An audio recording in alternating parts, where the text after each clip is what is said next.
La crisis económica está tocando las puertas en Europa y Alemania es el primero en caer.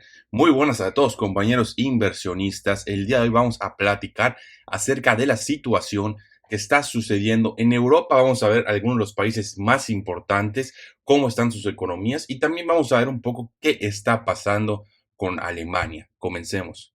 Bueno, lo primero que tenemos que ver es el crecimiento año con año del GDP en Alemania, ¿no? Y es que técnicamente ya está en un periodo de recesión, como podemos observar específicamente en los últimos 3 trimestres, es decir, en los 3 trimestres del año, vemos que básicamente el crecimiento ha sido negativo. Un trimestre fue nulo, pero los otros 2 trimestres ha sido negativo, el -0,2 y -0,3%. A ver, no es una caída fuerte ni mucho menos, pero sí señala una desaceleración económica muy importante y es algo similar a lo que estamos viendo en básicamente toda Europa y en gran parte del mundo, siendo las excepciones específicamente Estados Unidos y algunas partes de Latinoamérica. Pero más adelante vamos a platicar por qué está pasando esto. Si vemos un poco ahora, siguiendo con el tema europeo, vemos que Italia no está en recesión, pero está coqueteando con la recesión. Específicamente, en el trimestre pasado tuvo un crecimiento del 0,3% nada más y este trimestre ya tuvo un crecimiento negativo. Perdón, no negativo, nulo, básicamente, casi negativo. Ahora, importante ver que la tendencia también ha sido bastante bajista en general de desaceleración. Yo creo que es la palabra que nos une, es decir, une a todo el GDP europeo, ¿no? Básicamente es una desaceleración económica importante. Francia está sobreviviendo, Francia no está tan mal como otras economías, pero también vemos que en los últimos 4 trimestres, básicamente el crecimiento ha sido muy por debajo de la media, ¿no? Estamos hablando de 0,8%, 1%, 1,1% y ese trimestre del 0,7%. United Kingdom, que pues técnicamente ya no es parte de la Unión Europea, pero pues sigue siendo parte del continente, vemos que también ha tenido una desaceleración importante. Específicamente tenía crecimientos muy fuertes, claro, comparado con periodos de pandemia, pero sigue estando los últimos trimestres por debajo de la media del 2-3%, ¿no? Cuando vemos crecimientos del 0,7, 0,5 y 0,6% apenas, ¿no? O sea, son crecimientos bastante bajos. La Unión Europea, por su parte, ahora sí hablando de específicamente esta zona económica, vemos que también ha tenido su desaceleración, específicamente pasó de 5,4, 4,2, 2,3, 1,8, 1,2 y los últimos 2 trimestres 0,5 y 0,1%. O sea, de que si la tendencia continúa en los próximos trimestres, podemos ver o empezar a ver, ahora sí, crecimientos negativos en el GDP, ¿no? En la economía de Europa. Y eso es una tendencia, insisto, global muy importante que estamos observando gracias específicamente a que a raíz de la pandemia, si recordamos, se imprimió un montón de dinero. Esto obviamente tuvo un efecto negativo que se llama inflación, que es algo completamente lógico. Mucha gente pensó que esta vez iba a ser diferente por alguna razón extraña, pero no, llegó la inflación. Y obviamente al llegar la inflación, ¿qué es lo que ha tenido que hacer cada uno de los países o de las zonas?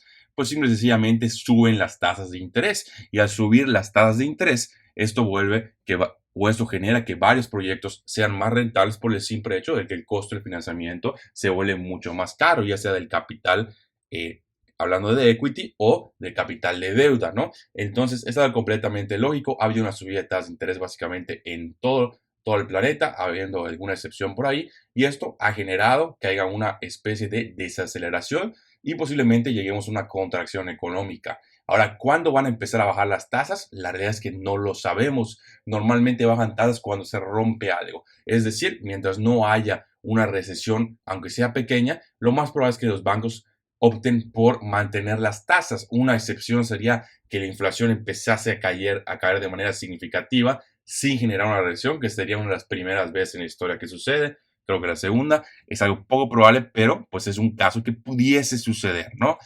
Con respecto a Estados Unidos, a pesar de que tenía un crecimiento muy fuerte y tuvo un crecimiento muy fuerte este trimestre, vemos que también se empiezan a debilitar las proyecciones para el último trimestre del año. Específicamente esta página que se llama GDP Now, que básicamente es un modelo de Nowcast, es decir, con la información que va teniendo día a día, va actualizando sus proyecciones, pues empezó este trimestre con proyecciones de casi el 2.5%. Al día de hoy, hasta 2.3, las proyecciones ya han bajado o han sido recortadas a un 1.2%, ¿no?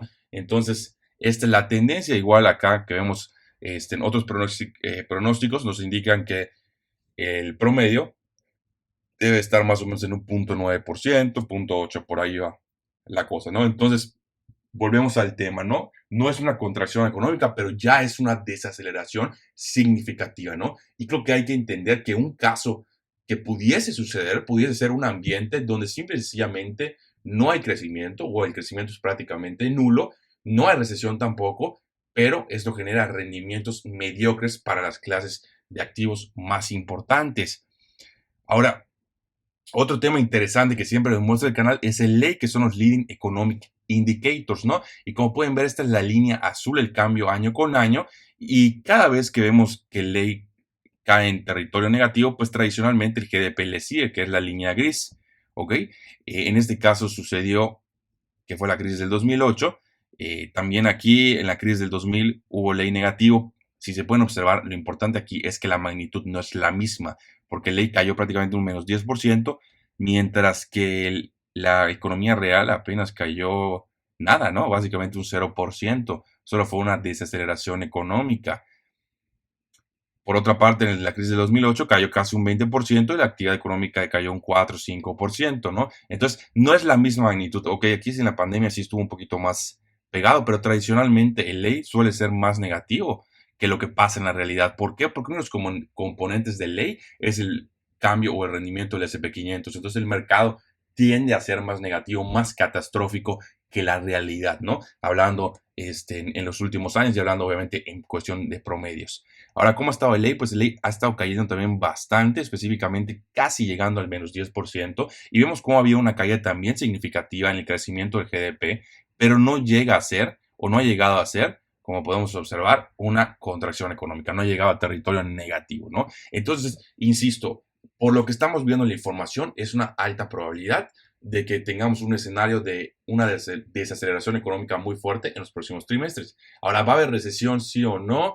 No lo sabemos, ¿no? Es imposible saberlo, pero la historia o la probabilidad y la estadística nos dirían que es bastante probable, hablando de un 70% de probabilidad de que sí exista una recesión por muchos temas que ya practicamos en los videos de los bancos, ¿no? Los bancos tienen allá unas pérdidas muy fuertes que van a tener que realizar y si las llegan a realizar en un momento donde a lo mejor la Fed tardase en reaccionar, pues pudiesen haber más problemas y pudiera haber un contagio financiero. No significa que vaya a suceder ni mucho menos, obviamente no tenemos nada por escrito, pero la realidad es que al menos la desaceleración económica en el mundo es garantía, ¿no? Y eso que no tocamos China, que también ha tenido una desaceleración económica muy, muy, muy fuerte.